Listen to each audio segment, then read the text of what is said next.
Hey guys, it's the Infamous here. Before we jump into tonight's episode, I gotta tell you about our sponsor, Audible. Audible gives you access to hundreds of thousands of audiobooks that you can listen to wherever it's convenient for you. Use our link, audibletrial.com/infamous, and not only do you get a free 30-day trial of the service, but you also get a free audiobook compliments of the show. So head to audibletrial.com/infamous, get yourself a book, and get some money back into the show. Enjoy tonight's episode. Okay, hi. You're listening to Infamous Chronicles. Yeah. Let me down. All right, and welcome to this week's episode of the Infamous Chronicles. Tonight we are going to be tackling September 11th in honor of remembrance of this historical day in the history of the U.S., where we were when the event happened, how it affected us, and how we feel that it affected the world as a whole. We will not be covering the political side of things or the conspiracy side of things. This is just about 9/11 as the date.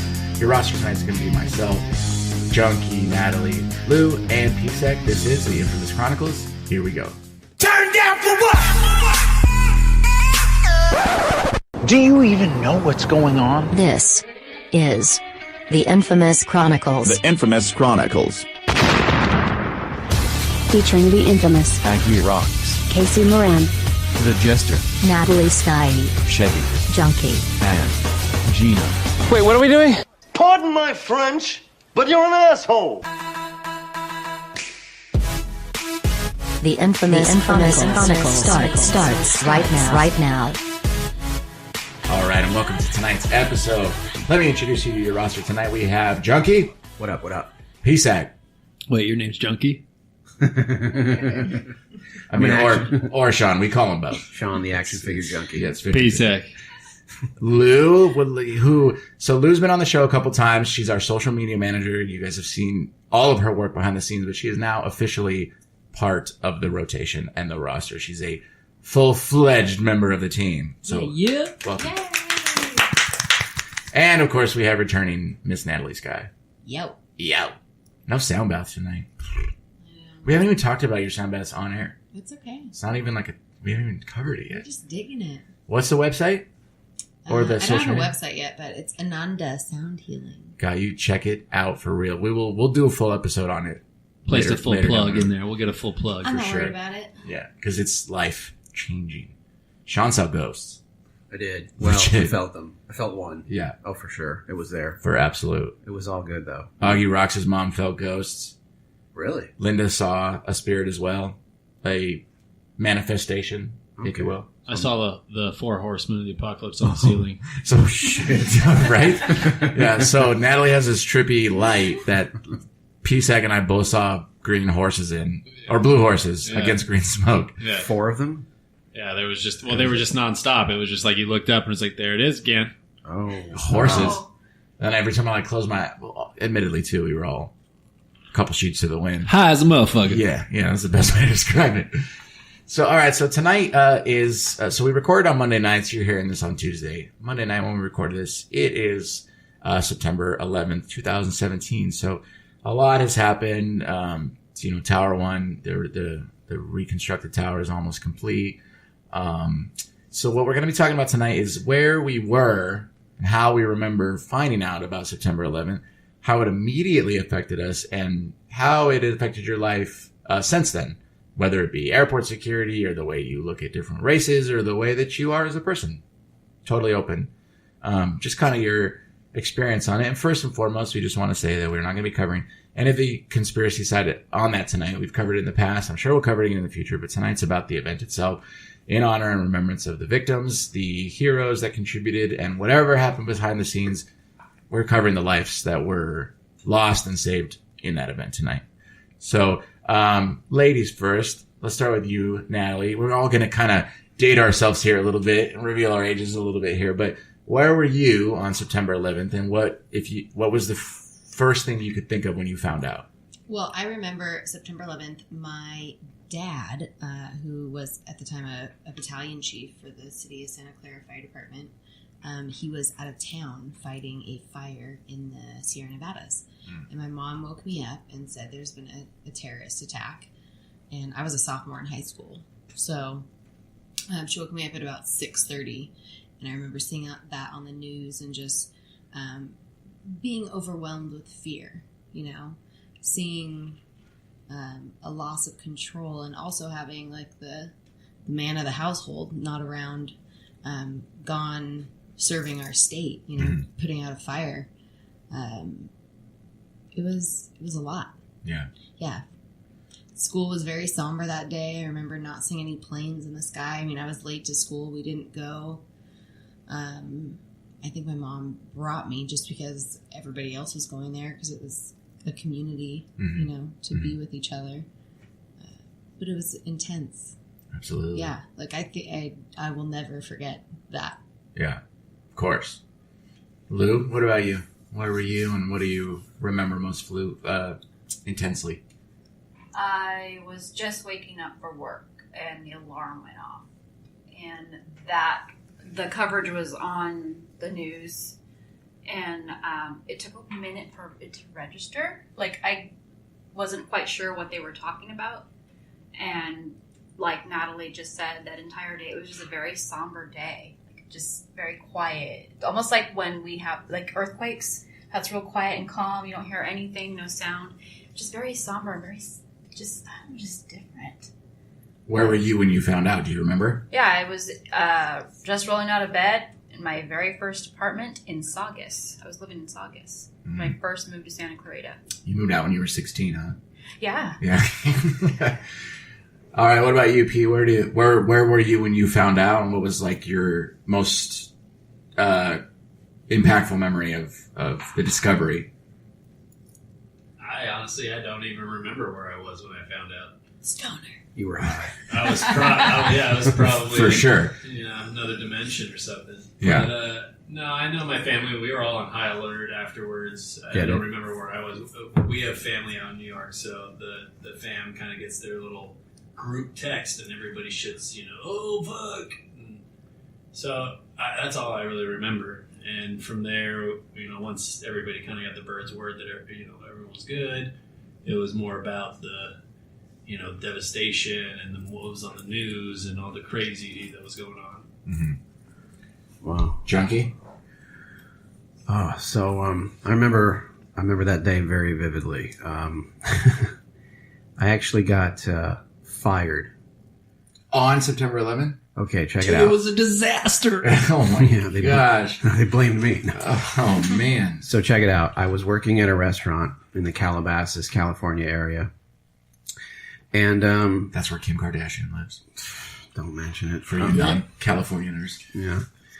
I was a waiter at a restaurant, and when you're a waiter and you go to a table and you take an order and they tell you what they want to eat, you go to a computer, what they call a POS, point of service station. You type it in, tell people, in the kitchen what you want. Well, you could send messages to the other servers that you work with. And I was not a very mature person, so I sent a message to one of my friends that I was working with, and all it said is, "I hear you eat goo." That's it. GOO. And you got fired for that? I sent it to him and the entire kitchen staff on accident. Oh. So there it is. Well, here's what happened. There was 5 managers working at the joint. Huh. The GM said to me, "I'm ready to let you go for this shit. I'm ready to bounce you. I need you to go to each and every one of our GMs and state your case as to why they should keep you. I want you to apologize and see if they're willing to take you back." Damn. So the previous 2 days, I had spoken to 4 of the other managers, and they were all like, "Hey man, it's whatever. Just don't do some dumb shit like that again. Okay, it's cool." Kitchen manager was the last person I had to go apologize to, and him and I never really got along. So he straight up said to me, "No, I don't want you here anymore, and this is my chance to get rid of you." Damn. I was just like, "There's nothing I can say to you?" He's like, "There's not a damn thing you can say to me. You're out of here."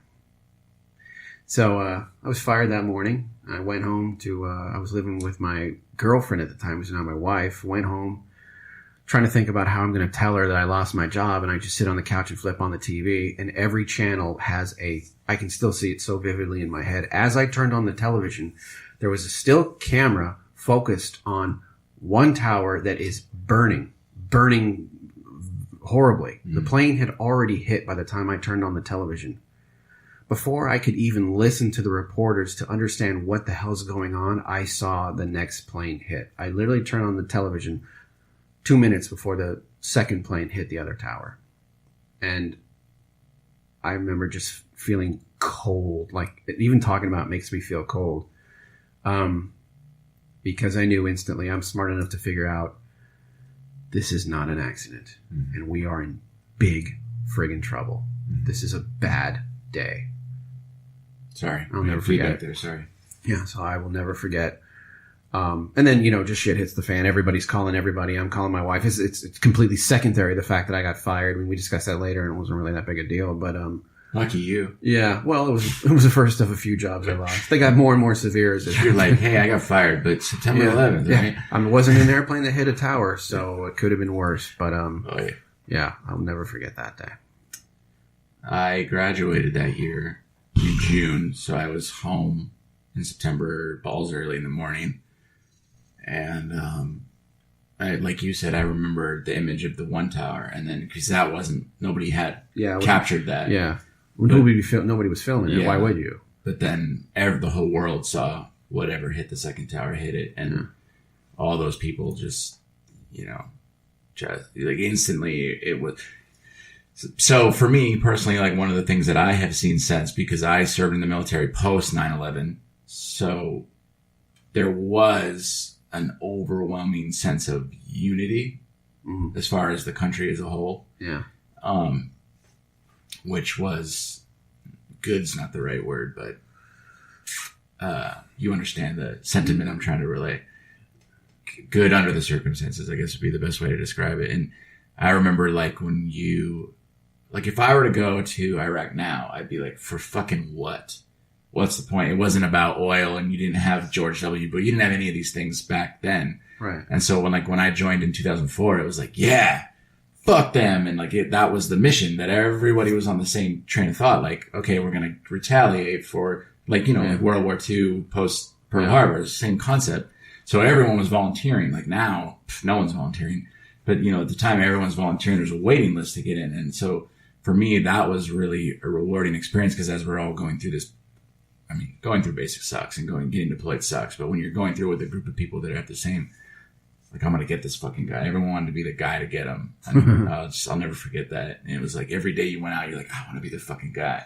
I want to be the guy to get him. I want to revenge those people. And so that was cool. That was cool for me. Wow. So what experiences have you guys had since 9/11? We're not going to go round table. Just feel free to that you equate as a result of that event happening. Cheaper airfare. That's for damn sure. Longer lines. Mm-hmm. TSA was a result of 9/11. Didn't exist before that. Mm-hmm. People are still getting by with, guns and shit. But hey. Oh yeah. Fuck it. But hey, TSA employs thousands of people. Well, people. It's a loose term for those employees. I'm sorry. They're not exactly They're never nice. No. Ever. No. So no one's going around building tall buildings anymore. Well, but they do have the new Tower 1 there. It's actually crazy because on the 10-year anniversary, I was in New York at Ground Zero. And there's this long line, all this construction, obviously. But the thing everyone goes there to see is there's a tree at Ground Zero that was there before 9/11 happened. And it's the only thing within roughly 5 city blocks. That's an arbitrary number. I have no idea what the actual number is. We know what you meant, though. Yeah, it's the only thing that survived. And it's still there at Ground Zero now. And so that was crazy to see, because it's not like a big badass fucking Yosemite Park tree. It's like a little tree that you see out front in somebody's front yard. Nothing special about it. And there it was, chilling there. And then where the two towers were originally, there's now these humongous holes in the ground that are like descending fountains. Yeah, I saw that. Like layered fountains that drop down in, and with all the names around it and everything. So you can't help but go there and just be like... How did that affect you emotionally? I cried like a baby, man. I cried like an absolute baby. I saw people around me crying. I'm standing at that tree, and it just overwhelmed me. I couldn't believe it. And then you hear the story in your headphones. And then you're walking, like, all right, turn left. And what you're looking at now is where Tower 1 stood, blah, blah, all right, turn right. Now this tree was there before the attack, and it's the only thing that survived. And that, I couldn't help it. I was overwhelmed. I was like, what? This is the only thing. It's easy to see. It's easy to think of those towers falling in your head and remember what happened, but it's easy to forget that there was people in there. Exactly. But there was a lot of goddamn innocent men, women, and children. Mm-hmm. All the focus is on, was it the government? Did it happen? Was it bin Laden? But it's like, either way, no matter who did it, no matter how you slice that pie, maybe not thousands. Thousands of people died. No, I can't get that image of people jumping out of the buildings. I mean, that was live news. That fucked me up more than anything. Like, you can't get past that. What is that situation? You either burn or you either jump. Can you like wrap your head around that for a second, guys? Imagine you're in a situation where it's jump to your... I still, 16 years later, I don't understand it. You jumped out of... I would jump. Well, I mean, I suppose we all would. I mean, I suppose it would be a faster death than burning, but...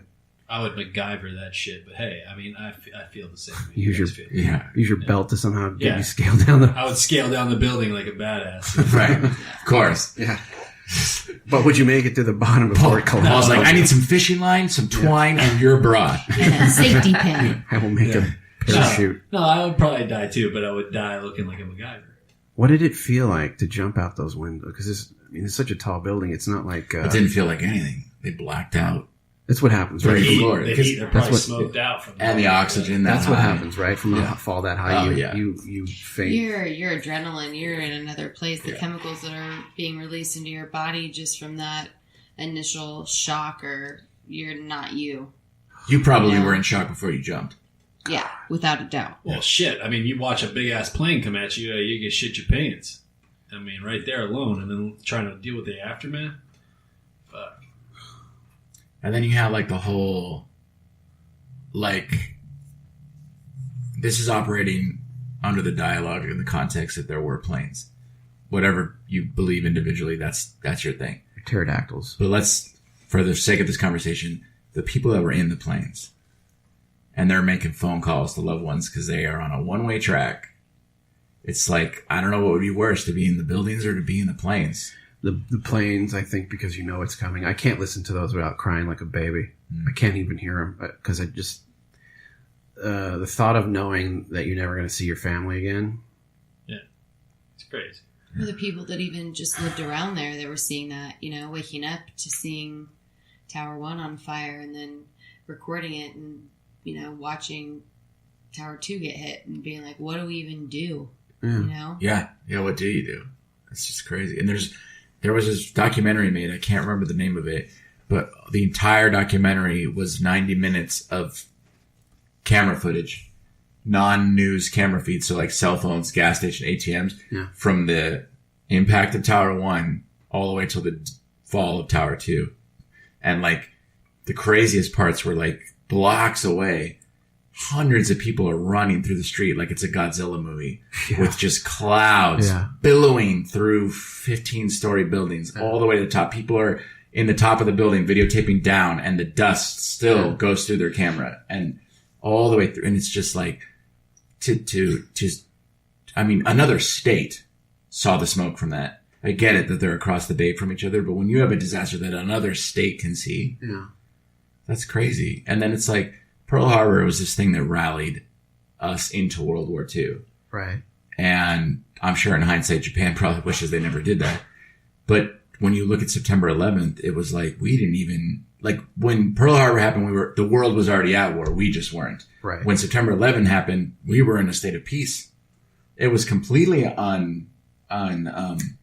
Unprovoked. Yes. Thank you. Yeah. So that's another crazy thing. Would you rather know when you were going to die, or would you rather it come? Never want to know.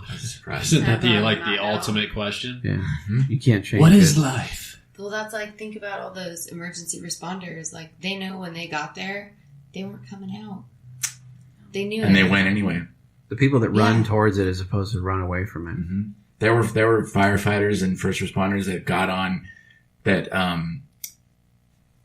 what's it called? Commandeered mail trucks and ice cream trucks and cabs. And they loaded, like, there's this image of like 5 firefighters crammed in the back of a cab, 2 up front, 2 sitting on the roof and 2 sitting on the trunk, driving in and none of them survived. No thoughts of themselves. No. It's just crazy, right? It's the only unfortunate thing I would say is that all of the remembrance is on the fire department. And I feel like the medical and police department haven't gotten the proper recognition. It's never discussed. They should. I don't think they do it for that. I mean, I know they don't do it for that. I'm not implying that. I'm just saying that, like, I get what you mean, yeah. but you don't expect things, and it's okay. Take it for what it is. Their job is to go in there. That's what they love doing. I mean, I can say that because I was going to school to be a firefighter until I got... Really? Yeah. Why did you stop? I actually injured my knee snowboarding, and I was in like the final 3 weeks of my ENT cert. I had completed everything for my Firefighter 1 certificate. Jeez. And my teacher would not let me do the final with my knee in a brace. Because part of our final was extracting somebody from a car. I'd done it in drills. So it's like she knew I could do it, but I guess it was more of a power trip. do you have any pictures of you full gear? Yeah, I have pictures of me doing drills, everything, going in blacked out mask into a room that you've never been in before, or it's smoke filled, where you have to feel how are you going to get out? The whole thing timed with your oxygen tank going off. Wow, looking at you a whole new life. I know, right? Is there anything you haven't done? Damn. Did you guys ever go to the backdraft ride at Universal? Yeah. Oh, that shit was crazy. Yeah, one of my favorite movies, Kurt Russell. Oh my god, love him. That's one of the all-time, if it's on TV, you're gonna sit down and watch it for sure. You go, we go. Oh man, right? That ending line when I cry. Who do you cry? Oh, you don't see them talking about, right? People don't have a soul if they didn't cry. Right. What's the number one movie? No matter what time of the day it's on, you're gonna cry. Tell the truth. You mean if I watch it? Yeah. Now at your grown adult age, what's the one movie that makes you cry every single time? The Color Purple. Okay. Like a bitch. Like weep. Not just oh wow, but she got her sister back finally after all the It just wrecks me to the core of my being. And E.T. P, what about you? What's a guaranteed cry for you? Pass. Too macho. Too macho to admit. Gremlins. I don't. No, it's not. It's really not. Paul's like Fast and the Furious. Bad Boys 2. When Jesse dies, it's too much for me. Furious 7 made me cry. Not much of a cry. For sure. At the end when Paul Walker drove off. Oh my god, bro. Oh shit. In the theater. His brother, yeah. I was like Sean. I was like, he's not really coming back. That didn't do nothing for you? Bro, I mean, I don't. I mean, I understand you don't have a heart, but this is still that's pretty much it. I was just I don't my soul is have that. Yeah. His heart is his black. What about Titanic? No, I just didn't cry. It wasn't Armageddon. Once my grandma passes, my mom passes, it'll probably be the first time I've cried in years. Legitimately cried. You're gonna Have you not had anybody close to you pass away? No, not. I have not experienced that type of thing. Okay. I mean, I've had family members, and it kind of it got me a little bit, but I know those moments for sure will devastate me. But as of now, I've had devastating moments, but nothing to put me in that moment to where I bawl. It's just I'm frustrated, I'm pissed, and it turns into anger than it does tears. You know, it's funny that you say that. And this is sorry. Not that I wish anyone to experience that, but no, it's for totally. Sure. Yeah. I want to come back to that, so please remind me after I finish the circle. Yeah. So, what about you, Lou? What's a movie guaranteed is going to make you cry every single time? Every time I tear up Shawshank Redemption. Best movie of all time. But what scene? Specifically, the ending where they meet each other again on the beach and send one to nail. Yeah, I always get that choked up feeling in my throat. It's totally. The Nerd Chronicles is covering all Stephen King's movies, just so you know. Just throwing it out there. Yeah. Shameless plug. Natalie, what about you? I'm a total empath, so I can cry just having someone tell me a story. I could cry watching a commercial. I could cry watching anything. I feel a lot. All right, fair enough. Yeah. Well, then I want to know at least one. Yeah, you gotta say one. It's a guaranteed. There's so many, huh? There is. I mean, I guess I feel like I've used The Hulk? Ghost for a lot of stuff. Ghost? But because I can relate Oh, to it. oh my God, Ghost? Ghost? Yeah. Yes. Are you absolutely the love, Molly? You know, take it with yeah. you. I love Guess Molly what I'm too. taking And I with love me? that. Tissues to see this movie because I'm going to cry. Yeah, and it's just interesting to me that I loved that movie before I experienced the losses that I experienced, so it's kind of like Yeah. life somewhat preparing me for what I was going to go through. Yeah. I guess. Plus, it has Patrick Swayze in it. I know. It makes everything better. And Whoopi Goldberg. I love her. Yeah. That's Although what she though was. her new 9/11 movie, which is relevant to our topic, looks fucking terrible. Train With wreck. Charlie Sheen. Yeah. I haven't Gina seen anything Gershon. about that Awful. yet. It's about called the elevator or something. Yeah, they're all stuck in an elevator, It and sounds she's like a dispatcher. It sounds like a Saturday Night Live skit. They were like, "Hey, what could be?" They probably got together and like, "Hey, 9/11's coming up. What do you think? What do you guys think could be worse than putting Nicolas Cage in a 9/11 movie?" And they're like, "What about Charlie Sheen?" They're like, "Great, that would be way worse. Let's do it." Do you have his number? Get him on the phone. Yeah, that's like the only way that makes sense. Well, I was telling Sean earlier, like, I have a weird relationship with 9/11 because it had been, a huge impact for all of us. Uh-huh. But then my first ever, episode of Sons of Anarchy was on 9/11. Really? It was that long ago? 5 years ago today. Wow. Oh, so not on. No, The- but okay. still. Not the 9/11, Yeah. but But a 9/11. still. I was like, because I don't know that show very well. Full disclosure, I was like, damn. Yeah, No, that's But still, that that's is- a, Filmed 10 years in a weird advance. thing to have, a celebration on. yeah, that is weird. Yeah. For me, I'm not ashamed at all to admit this. I cried like my 4-year-old daughter the entire season of This Is Us. Every single episode I cried. I can't wait for season 2. I love it. It gives me the full-on feely erection. I love it. The what? I call it a feely erection. It's when all of my feelings are erect.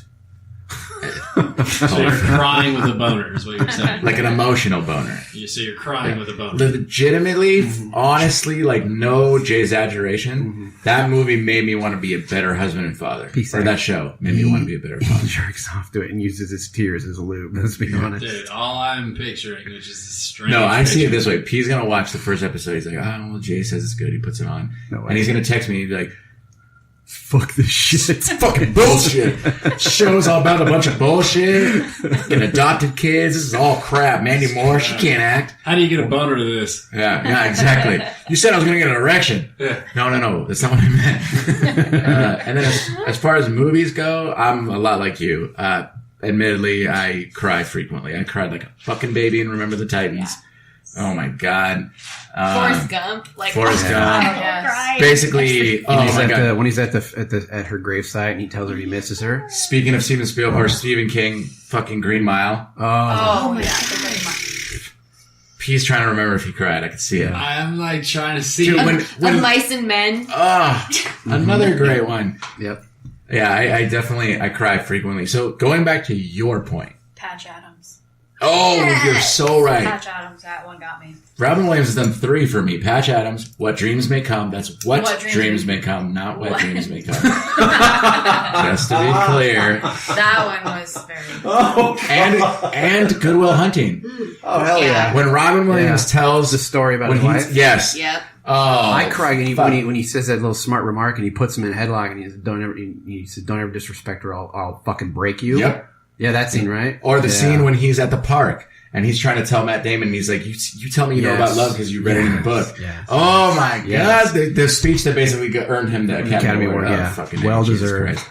So back to your point, P, which I told you to remind me of what it was because I forgot already. So put a pin in that. Does anyone else remember? He was talking about his Lost? experience with Lost, and how he hasn't, gone Yes, through that yet. you were talking about your experience with Lost and upcoming family members. Why is that so funny? His face right now is hilarious. He hates me. He's he like, hates oh yeah, me that I remember. feelings. He's like, God, you. yeah. P, Love you, Pete. P is like a super loyal, wonderful friend, and he's a closet gigantic teddy bear, and he's really good with kids. but he is horrible with feelings or talking about anything like remotely less than 100% masculine. We're working on it. Yeah. He'll be like, that's 98% masculine. I cannot. Hey, he's been sound bathing, so That's true. He hasn't he's said making it. progress. But Paul's the kind of guy that's like, oh, Furious 7, I heard it made people cry. I skipped it. I watched 6 and 8. And when that bitch died in 6, I laughed all the way to the fucking popcorn stand. But anyway, so back to Lost. One of the things that you made me think of when you said like that you're going to lose your shit when someone close to you dies, I felt really super guilty. My grandmother passed away in late 2015. No, not late. March 2015. 2016. Excuse me. March Get it right, bro. Get it right. Sorry. And when she died, I mean, I was super close to my grandma, and I was actually by myself in her room when she passed. And I had the really fortunate experience. I went to go visit her because it was like, all right, this is your last chance. So I wanted to go by myself. My aunt was there, and we get along fine, but we've never had like really an intimate moment or a personal moment. And she's Catholic, and she asked me, she said, I'm about to do, Last called? Yeah, thank you. Last rites. Do you want to stay? And I'm not Catholic, but it was this unique moment, and we shared it together, and it was this profound experience that connected the two of us. And this guy that was, and I'd never want to work in a retirement home because I don't know how they do it, because essentially you're just taking care of people that are going to die. But this guy walked by the room and asked us, we never met him. He was a night guy, asked us if he could join us for the last rite. And can I ask you a question? Yeah. You said your aunt is a Catholic? Mm-hmm. That's interesting. Is this usually something that has to be given by a priest? So you were right. A priest did come. She called a priest and he came. Oh, okay. I thought you meant she did it herself. No, yeah. So the priest did it, and it was all foreign to me, but it was just, we held hands. It was a really intimate moment, and she left, and, my grandma passed very peacefully. She had been dying for like 48 hours before she finally, But the thing that really impacted me is as close as we were and as intimate of a moment as it was, I never cried about it. And I cry at everything. At movies. Yeah, at movies. And it 1000% moved me. Not at the moment, but did you cry later? I actually have never cried about it. And I think the reason why, and with all due respect, obviously, I think it's because I wasn't sad. And I wasn't sad because my grandpa had died 5 to 10 years previously. And I watched her enjoy a life after him and spend her money happily on acquiring things that she'd always wanted. And she enjoyed this last couple of years of her life.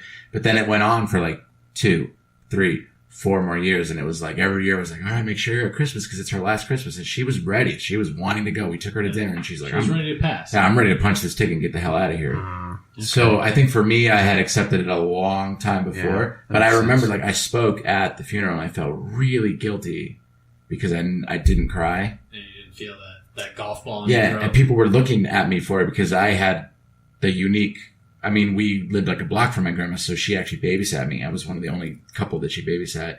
And so I had this really good intimate relationship with her. So people are like, and I wanted to cry. I tried. I wanted to for my parents, for her, for these people. And it made me sad that I didn't That's why you didn't cry. It's because you wanted to do it for those people, not yourself. Yeah. I genuinely believe like I was just so happy for her that it didn't make me sad. Yeah. Well, then you were at peace with it. There's a difference. Totally. That's actually a really amazing gift to have when someone dies. You know how friggin' rarely that happens for people? And it's funny that you say that because when my grandpa died, I got a phone call from a friend of my cousin's. Like, I didn't even know this dude, but I unfortunately was doing other things and missed a lot of calls and looked at my phone. I had all these missed calls, and this guy happened to be the one that called me next, got through, and he's like, your grandpa died. And that was like a fucking bomb. Yeah, there you go. You were off. You weren't ready for it. You're caught off guard. Exactly. Yeah. You were at peace with your grandma versus your grandpa. Mm-hmm. But I will tell you this: like, I'm in the same boat as you, Paul. Like, when my mom dies, dude, just sometimes I'll catch myself thinking, and that'll be the only moment where I catch it. Like, if I know it happened, I would cry like a fucking girl. Yep. And even like, despite all the differences, not to say that girls cry harder. Yeah, you would cry like wrong with that. You would cry like a Jay or a Natalie. Yeah, yeah, exactly. Not because we're Either boys or or. girls, just because Either we're or, exactly. emotionally centered. We're gonna get you to the place though where you guys get. Weep like a It's baby. just a shift of energy. But you know what's crazy? Like, despite all my many differences with my dad, I would still cry like a baby when he passes. And I mean, they're gonna die. Yeah, you lose the physicality. Yeah. for And I'm a sure. humongous mama's boy. I have no problem admitting that on the air. Anyone that's met my mom, she's so fucking cool and she's so much like me. She's so strong and so, she's opposite of me in this. She's non-judgy. She accepts everyone. She's so laid back. So like when she dies, it's going to be like the northern star of my universe is gone. And I don't know. What? I know that people in this room have had very personal experiences with death. If you're willing to share it, please do. If not, that's fine too. I mean, I've felt that for sure. On more than one occasion, unfortunately, or fortunately, I guess depends on how you want to look at it. I have no doubt that I will feel that, when if anyone close to me passes. What if Paul passed? For sure. I mean, anyone that's in that group, it's terrifying. It's horrible. Paul, what if Natalie passed? You'd be like, fuck her. She's in the room. Just say you'll cry, dude. Just lie. Cry like Jay. He's like, fuck, now how are we going to market the show? No, but you build a connection with somebody. So, like, for me, I guess because I've experienced that loss, I appreciate things a lot more than I used to. And cherish the moments that you have, because nothing's promised. Like, we could die leaving here tonight. Like, none of us know we're going to come back next week. We kind of take that for granted. But I've also shifted my perspective on death and what that is and energy. And I mean, it's not like you get over it. I mean, I still have days where I'm pissed because you don't have them here. You don't get to hear their voice. You don't get to touch them. You don't get to smell them. You don't get to hear them. You don't get to have like a face-to-face conversation. But there's a lot of stuff out there that, reassures me that there's energy. There's something else out there. Absolutely. Can't explain it. Yeah. It still frustrates the hell out of me every day. Yeah. But there's something out there. So I guess it brings a little bit of comfort. We all agree on that, right? We're all in general consensus that we believe that this body and this existence on Earth is not our only plane of existence, right? Yes. This are more or less a vessel. Yeah. I just hope. I don't know. I hope. Yeah. I don't even know if I believe. I just hope. Is that enough? No, it's not. You need to fucking know. A few more sound baths, you'll be there. Yeah. Well, I think so. Nobody knows. Is it because in your head? Do you believe in evolution, or do you believe that you're beyond a creator? Ooh, interesting. That's basically we're making a left here. Hard left. That's just a 360 to the question. Is if you don't believe in it as something after this, it either means that you just die and you're 6 feet under. Wait, Paul, just to be clear, are you asking him if he believes in heaven, or are you asking him if he believes in afterlife? No. I'm not getting into any of that. Yeah, okay. So I'm energy. not breaking into what you think I'm breaking into. Okay. I'm going to ask just this very simple question. It comes down to where if evolution is your stasis, that means that you end up in the ground as a dead corpse and you go back into the earth.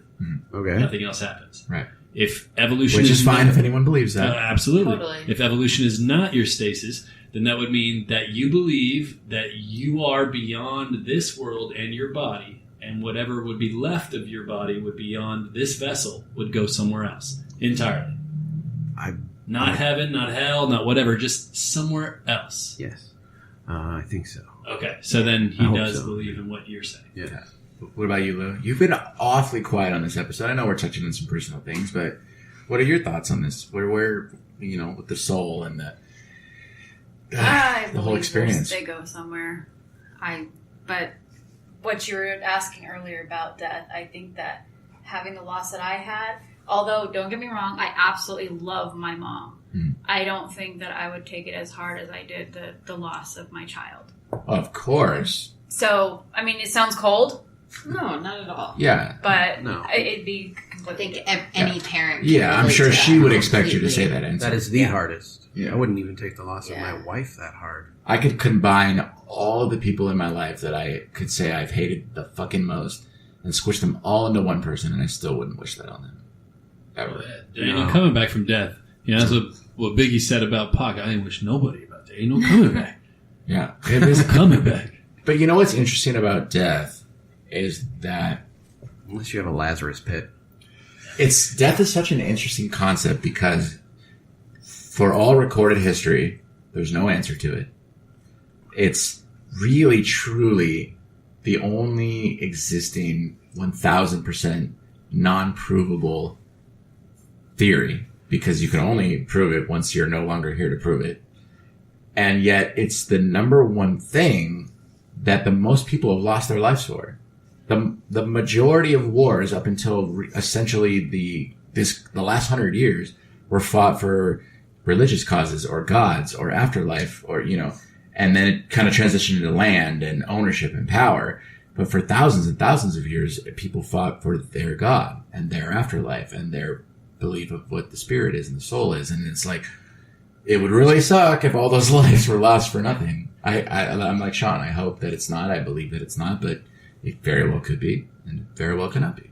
Well, I mean, if you want to get on that plane in a world that would differentiate between the two, it'd be a world that Linda never gets to see her child again, or someone doesn't get to see beyond anything. Right. You just get the worms that eat you as you die.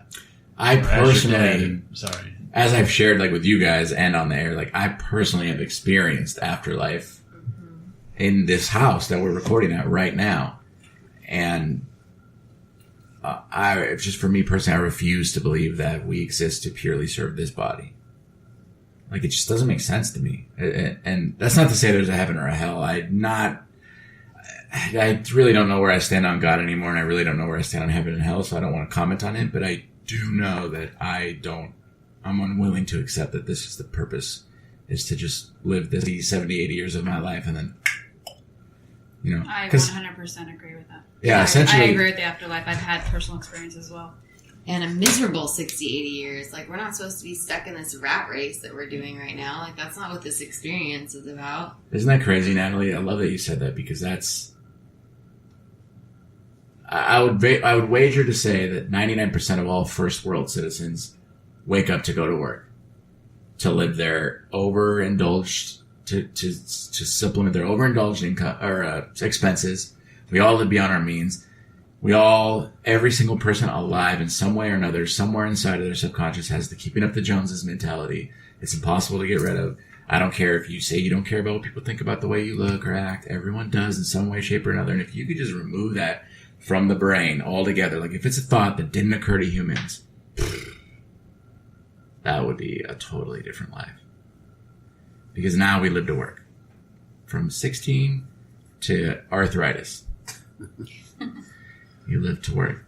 But now we skipped the break, so we can just go strong for the last 10 minutes here.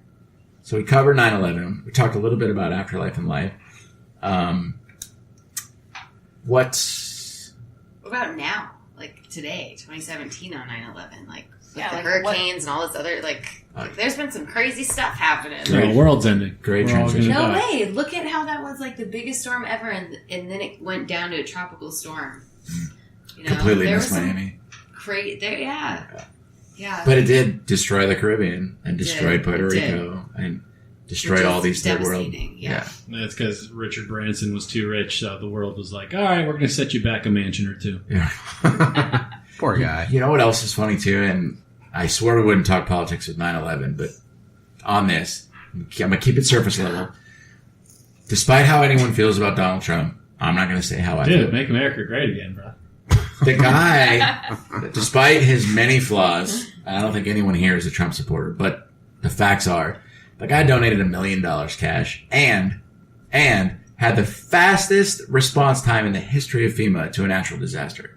Bro, seriously? Seriously. To make himself. You need to get on your knees and just straight blow some Trump, dude. Totally. No, I'm not a Trump supporter in any way, shape, or form. Dude, $1 million to a billionaire That's president, nothing. first of all. But Secondly, FEMA, they're fucking drained from Hurricane Harvey. They weren't first responders. The counter, he initiated FEMA on Hurricane Harbor. I mean, on Hurricane Harbor, hell yeah! Harvey.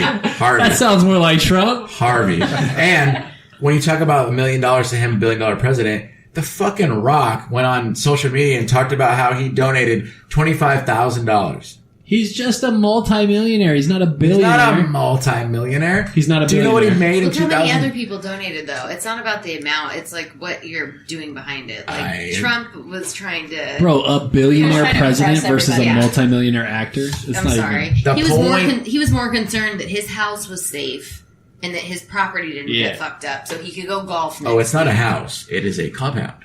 Yeah. Yeah. Where he's got peeps. And again, I am not a Trump supporter. I'm just saying, like, with all these hurricanes, it's like, all right, global warming this, and people that, and first world this, and Puerto Rico's not really the United States, but it is that. And it's like, all these arguments, Trump this, Hillary that, blah, blah, but we're not focusing on, like, what we talked about 9/11. People are dying. Houses were destroyed. What are we doing as a human society, despite where you live, what nationality you are, what country you're a resident to? What are we doing to help these people? Not much. Exactly. More citizens are doing more for other citizens than any of the organizations that were put in place to help the fucking citizens. It's like the Red Cross. Like, people need to... Red Cross is a joke. People do your research. I can't remember the name of the website right now, but you can go online and you can check any charity pretty much that's out there that... You know, what they're taking in yearly, what their what they're contributing you know, what they're getting paid, what their income is, everything to see what's happening because you're going to donate to something that's just going in someone's pocket. It's the same with like the Susan G. Komen, horrible organization. The Wounded Warrior, which really pains me to say because I'm a veteran myself, horrible organization. The American Cancer Society, horrible organization. And then you've, like, on the flip side of that, how is it that the Ronald McDonald House is a better charity than the fucking American Red Cross? How is that possible? Because a Ronald McDonald House is still built on someone who started in an American dream versus somebody who is just an organization put in place to suck up extra money that they couldn't get in taxes. Exactly, Pete. Thank you. Greed. But their front man is a clown. Yeah. But at the end of the day... It is like #1 box office right now. Right. Terrifying. At the end of the day, you have to look at the Ronald McDonald organization. And I don't know much about it. I'm not defending it. I'm not defending McDonald's. I'm not saying it's a good organization. But at the core of when it was started to do good things. Right? And then it didn't monopolize. American Red Cross, I believe, was started to do good things. And then what happened? It became a company. You can call it a nonprofit all you fucking want. They have a tax ID. They make money. They pay employees. It's just like Goodwill. People think Goodwill is this great thing and employs all these people. You can blah, blah. It's a horrible organization. To be classified as a charity, I think you only have to legally give 7% of your profit to Disgusting. people in need or, you know, whatever. So then money's supposed to Infamous go to. works as a charity then. Been a charity since day one, dude. 1% is all I have to donate. 7%. All right, $7 is going into... I'm a charity. Perfect.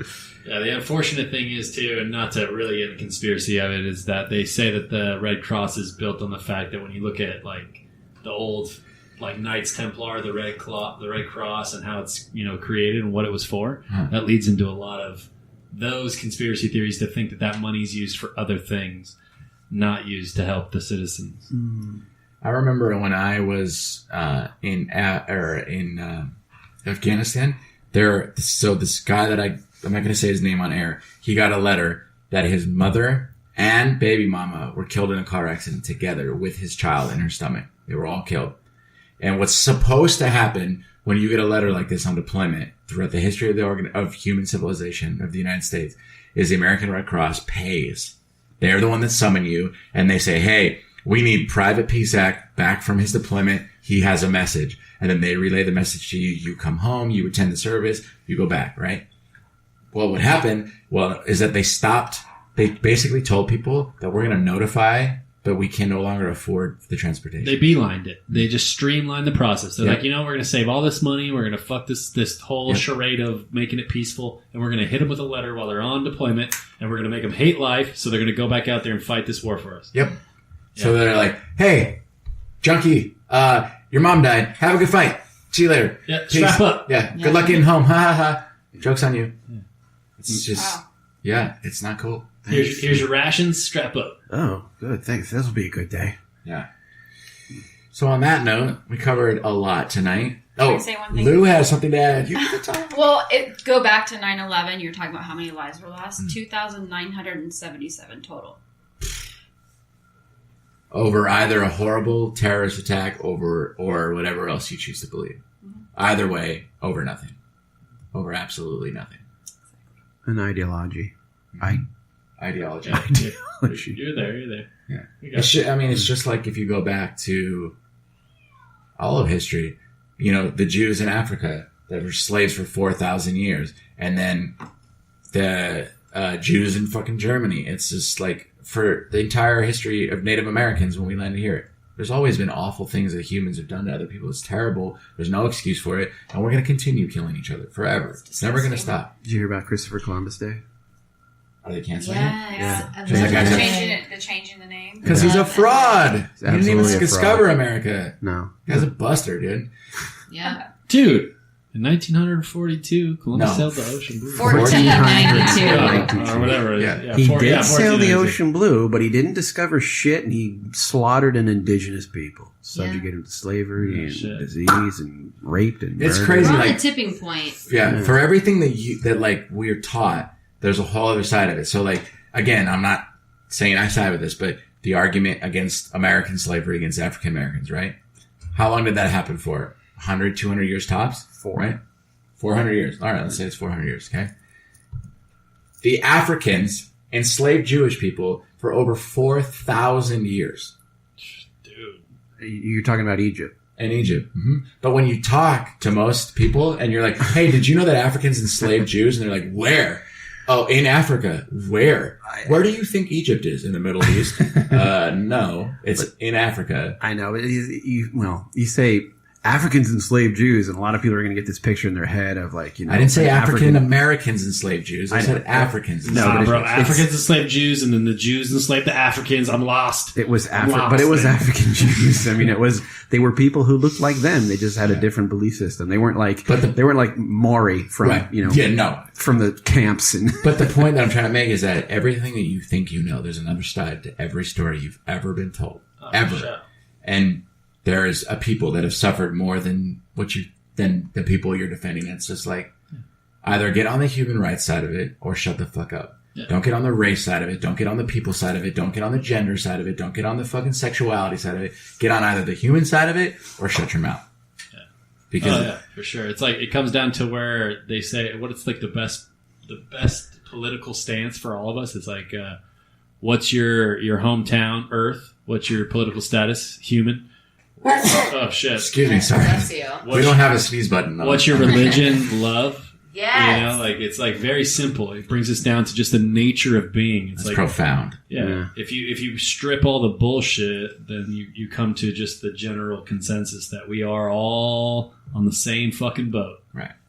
And the worst part is too that like you look at people, you get these examples, right? Because now we live in a world where information is available immediately and people get their fucking news from Facebook, right? So you go back to 2001, right? It was this profound thing because it was one of the first things that we all shared as a world together at the same moment on the news, right? And ever since then, there's been all these attacks nonstop. There were all these attacks before that. It just the news wasn't relayed to us the way that it is now. There were always attacks, always. Terrorists have always existed in the sense of they're just fighting for what they believe in, right? But that being said, like fast forward now, and we've gotten to the point now where it's like, all right, I was on Facebook looking at what Junky did over the weekend with his kid, and then I scrolled down and there was a advertisement for ghost mattresses, and right before that it says fucking Bin Laden's still alive and he's having tea with Trump next week in the fucking Megatron out in Joshua Tree. Following? No, I'm just saying, like, people will come to me like, "Did you see the fucking news today?" Blah blah. I'm like, that's not the news. That's deliverance, sponsored information that was paid for you to receive, and hashtag a fake whole news. Another show on that. For sure. So all in summary, today is September 11th.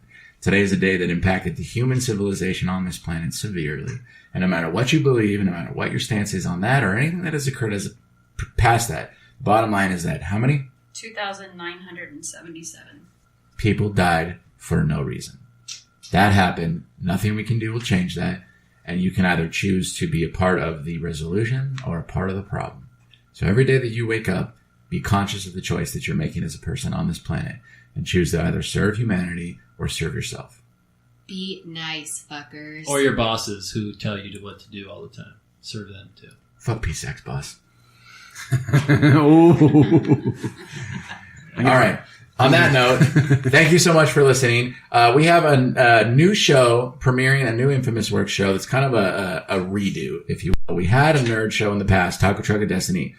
No longer exists. We are relaunching a new geek/nerd show this Friday. We're going to be covering all Stephen King's movies, ranking them top to bottom. This is going to be a show led by our very own Junky. Yeah. He's taking the reins on this one. So, Junky, tell us a little bit about the show and let our listeners know what they can expect. We want to talk about all things that are nerd related. You know, we keep it light. We keep it simple. We just talk about things that interest geeks, from, you know, superheroes, comic books, video games, action figures, toys, all kinds. You know, whatever appeals to geeks, nerds, and dweebs. If it doesn't get you laid, we're going to talk about exactly. If it doesn't get you laid, we're going to geek out on it. For sure. Yeah. So it's dropping Friday. Check it out. We're very excited about it. And otherwise, thank you for listening. We'll be back next week. Little tiny itty bitty update. Casey has kind of graduated from being a regular part of the show and is focusing more on his Discussing Depression podcast. If you haven't checked that out, I encourage you to do so. It's an entire show on mental health. He has a lot of great guests that share a lot of very personal information. Almost everyone in the room right here has been a guest on that show. So I definitely encourage you to check that out. And then Jester is also no longer a part of the Infamous Chronicles and has moved on to his own projects as well. So that's, as you see the roster kind of dwindling down, it's because we are coring up, is the way I like to call it. We're coring up. Changing. We're evolving like we always do.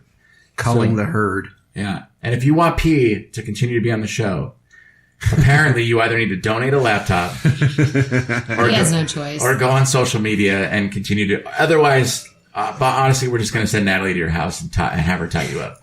Oh, yeah. Kid, yeah. Sign me up. And not in an awesome way. Not in an awesome way. Oh, okay. Yeah. Don't sign me up. Yeah, no. She's going to use the unawesome rope. Yeah, the unawesome rope. I got some pretty cool whips. Yeah. Ooh. Yeah. This just got awesome. Hashtag bring PSac back. All right. Thank you so much. This has been the Infamous Chronicles. Thank you and have a great week. And God bless all of the victims and survivors of September 11th. We are one. And bless all of those Harvey and Irma. Yeah. And please stay safe. Don't be stupid and be out in those storms or dumb shit. Look for ways to contribute and donate. If I was you, I'd wanna be me too. I'd wanna be me too. I'd wanna be me too. If I was you, I'd wanna be me too. I'd wanna be me too. I'd wanna be me too. Thank you for listening to this week's episode of the Infamous Chronicles. Our show is produced by Jeremy Elder, talent acquisition is done by Casey Moran, and operations directed by Paul Sinacori. This show is copywritten Infamous Works, LLC, 2016. All rights are reserved. All of our guests appear signed via waivers. We don't own the rights to any of the music featured on our show. We are just fans of it. Visit us at infamousworks.com or call our offices at 844-4-INFAMOUS.